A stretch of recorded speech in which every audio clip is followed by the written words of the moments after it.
Mana bu videoni ko'ring-da. Bu holat qachon va qaysi maktabda bo'lgani menga qorong'u, nazarimda yangi yil bayrami nishonlanyapti.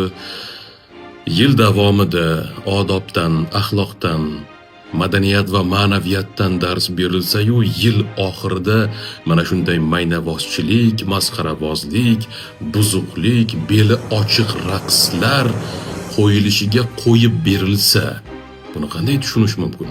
Bu yerda o'quvchilarning mutlaqo aybi yo'q. Mana shu holatga olib kelinishini bosh sababi mutasaddilarda. Ular qo'yib berishyapti, ular ruxsat berishyapti, kerak bo'lsa ular talab qilishyapti mana shu narsani. Do'stlar, biz ham maktabda o'qiganmiz, biz ham bayram qilganmiz. Lekin bunaqa masxaravozlik qilmaganmiz. Vatan haqida she'r o'qiganmiz, yurt haqida she'r o'qiganmiz, erkakka o'xshab sahna ko'rinishi qo'yganmiz.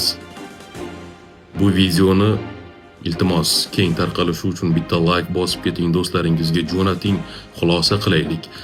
Maktab hududida bunday holatning bo'lishi, qo'pol bo'lsa ham aytaman, bu bizni o'ylayotganimizdan boshqa narsa emas. 2-3 sinflar qarab o'tirishibdi akalariga. Nimani ibrat qilib olishsin ular? Iltimos bu videoni tarqatib qo'ying.